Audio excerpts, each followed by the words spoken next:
Good morning, children. We are once again back in the same chapter, alcohols, phenols and ether. In this part of the chapter, we will be discussing about preparation of ether. We will discuss about the preparation of ethers, right? So see, in the previous class, we had discussed the nomenclature of ether. Now in this class, we are going to discuss the preparation of ether. So there are various methods for the preparation of ether. The first method we are having is preparation of ether by dehydration of alcohol. So the first method is by the dehydration of alcohol. By dehydration of alcohol. By dehydration of alcohol, okay? By the dehydration of alcohol. This is the first method, that is by the dehydration of. In this method, alcohol is taken in excess, okay? And this excess alcohol is made to react with concentrated sulfuric acid at a temperature of 403 Kelvin. See, suppose I have this alcohol CH3, CH2OH. This alcohol is actually called as ethyl alcohol. So we take excess of ethyl alcohol.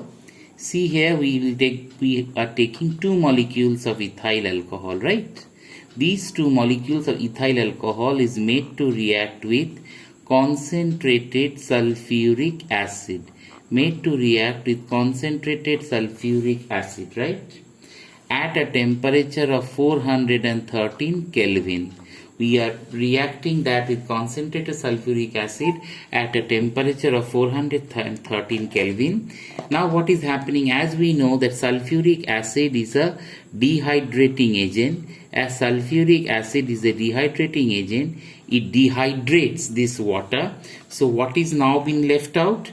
Now the thing that is left out is CH3, CH2, see this portion CH3, CH2, this oxygen is left out, then we have the CH2 and CH3. In this way we are getting actually diethyl ether. We are getting this ether that is called diethyl ether. So in this reaction what we have done? In this reaction actually we have taken 2 molecules of ethyl alcohol. We are reacting that in presence of concentrated sulfuric acid at a temperature of 413 Kelvin. We are getting diethyl ether. So in this way actually we are producing ether by the dehydration of ether in presence of concentrated sulfuric acid at a temperature of 413 Kelvin. Okay, this is how the reaction proceeds. So you should know that this method of preparation is applicable or suitable for the preparation of ether having primary alkyl groups. Now the second method we are having is called as Williamson synthesis. Now the second method we are having for the preparation of ether is Williamson's synthesis. The next method we are having is Williamson synthesis.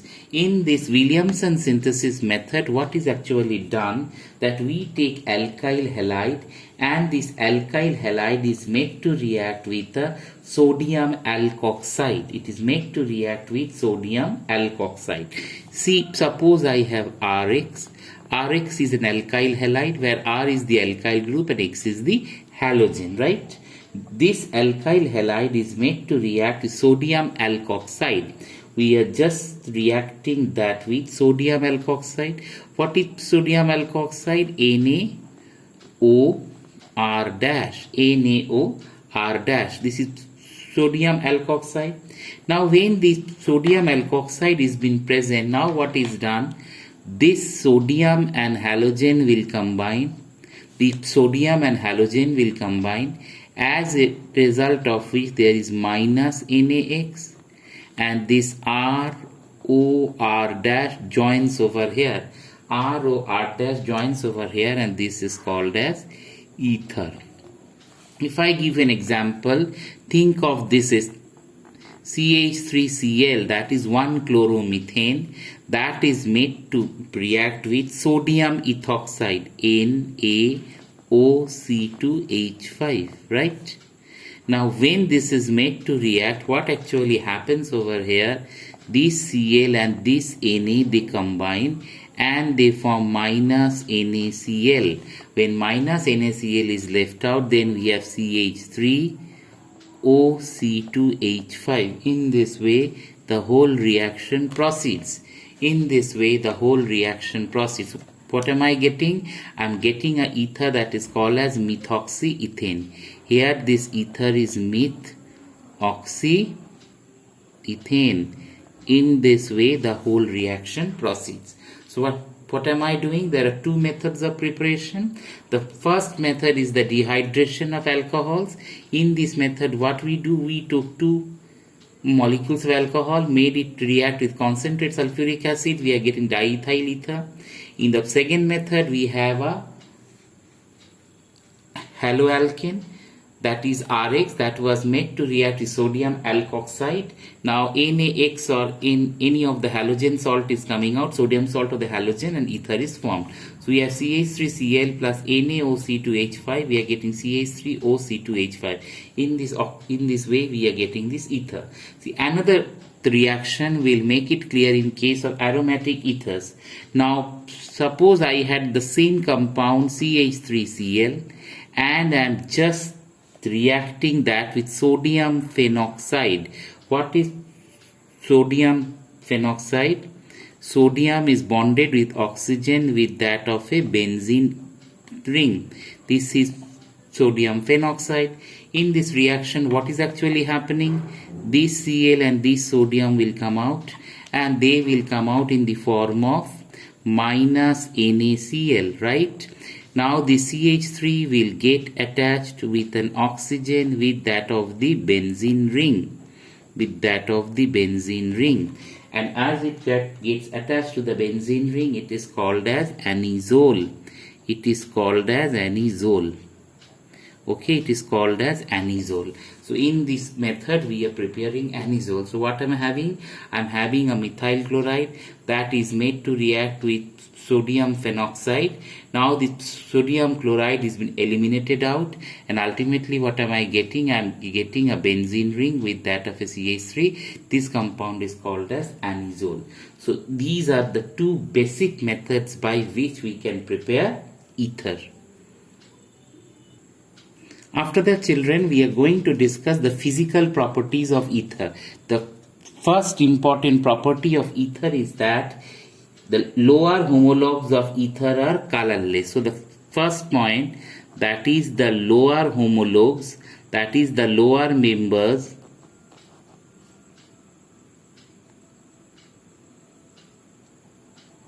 are actually colorless in nature, okay?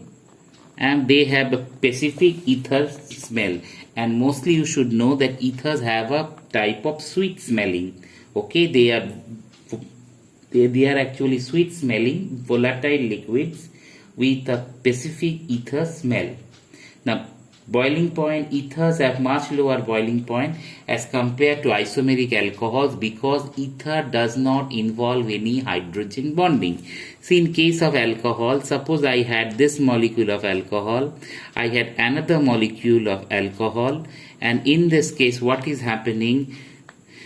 This oxygen and this hydrogen is having a hydrogen bond, okay? But in case of ether, think over here, in case of ether, ROR dash, there is another molecule of ether, ROR dash. Now what we see, there is no hydrogen bonding. In this case hydrogen bonding exists. Because of hydrogen bonding, molecular weight is higher, okay? That is, I can say the boiling point is higher, melting point is higher.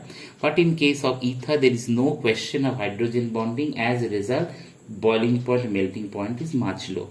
Next is the solubility of ether. Now what we know, that the solubility of ether is comparable to those of corresponding alcohols. Now the solubility of ether is much less than that of alcohol because ether does not involve any type of hydrogen bonding.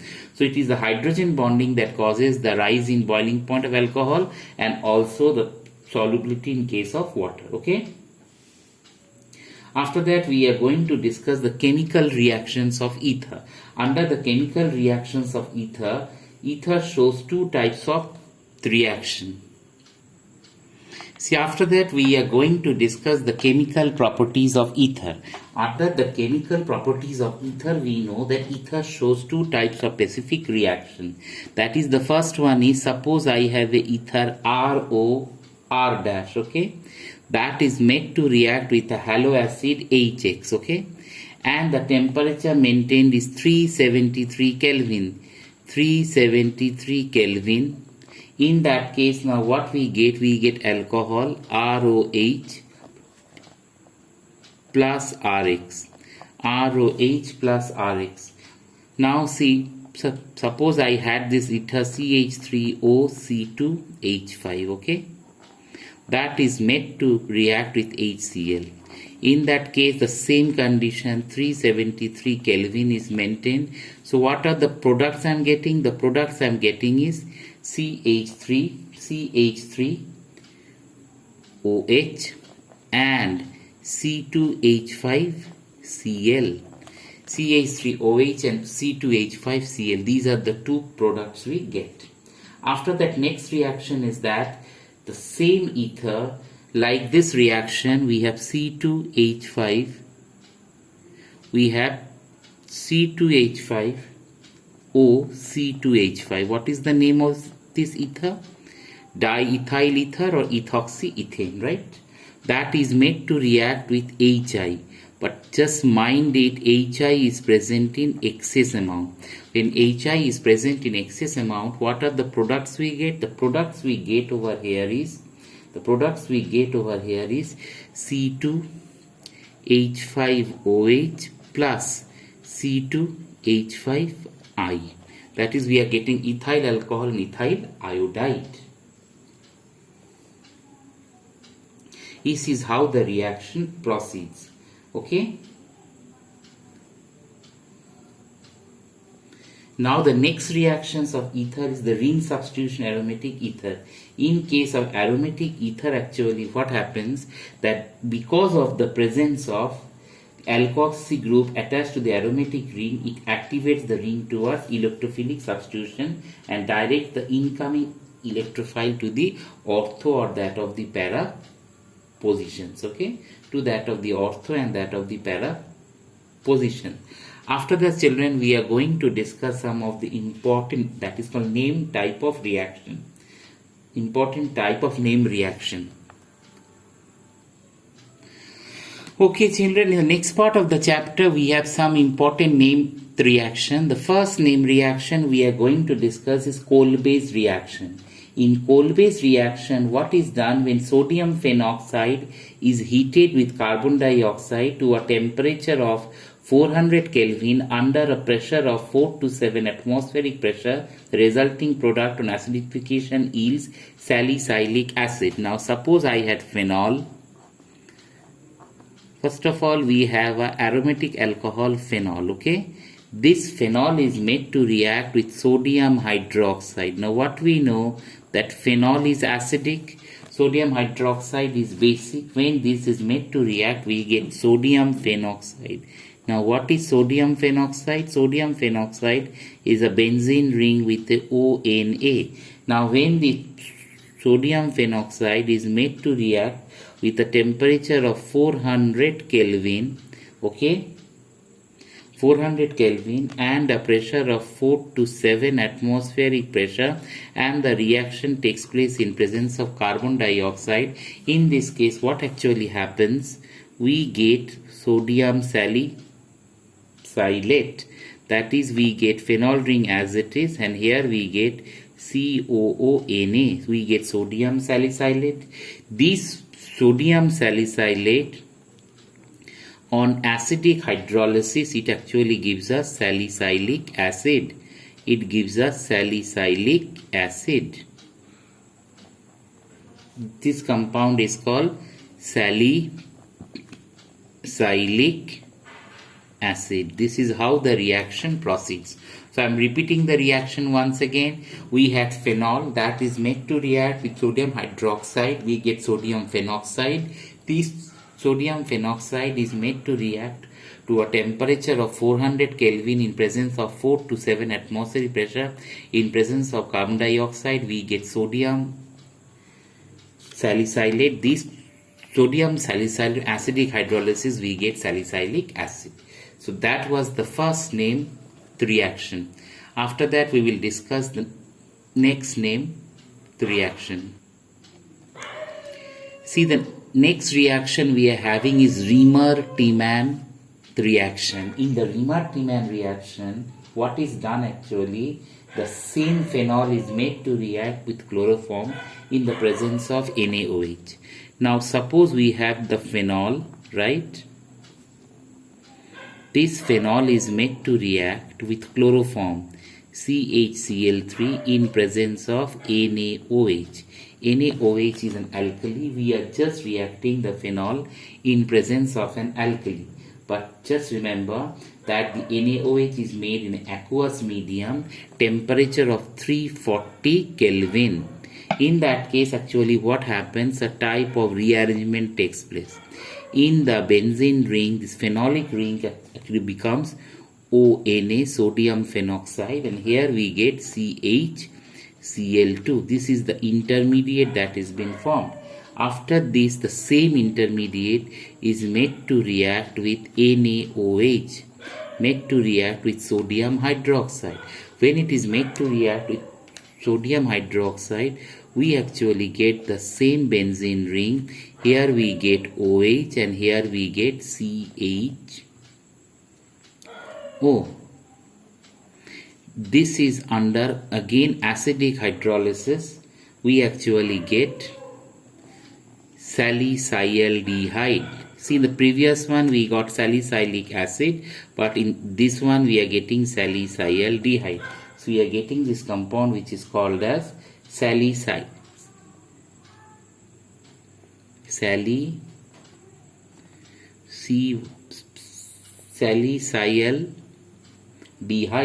Okay.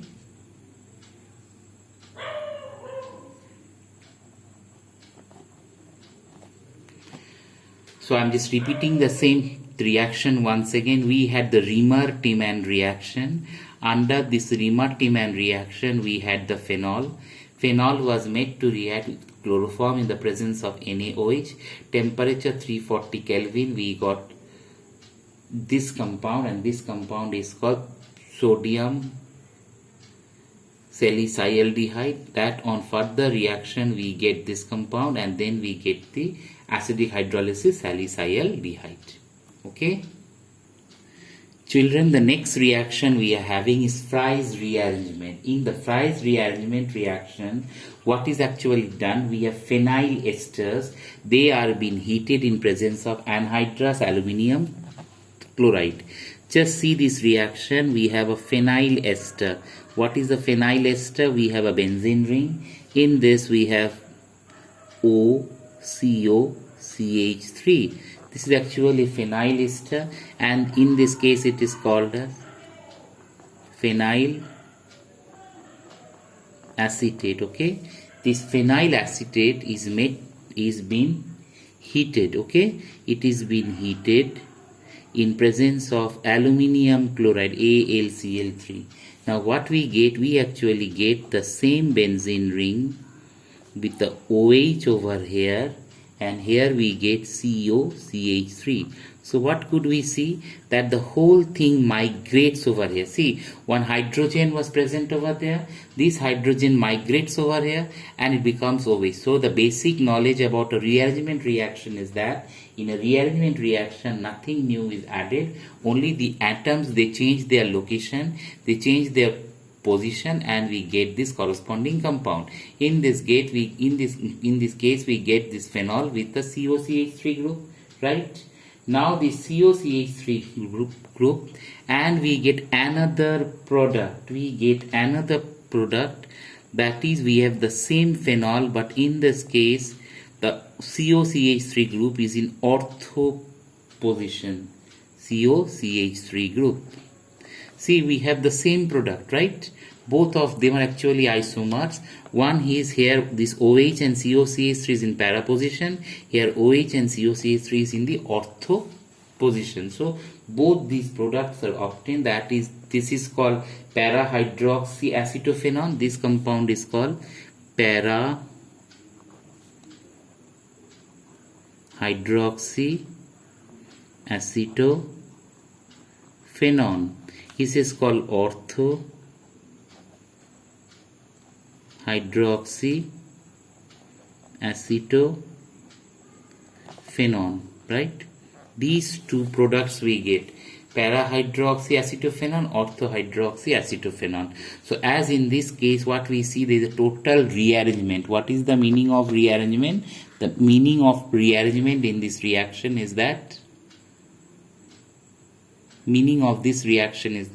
the atoms have changed their location. These are some of the rearrangement reactions we have.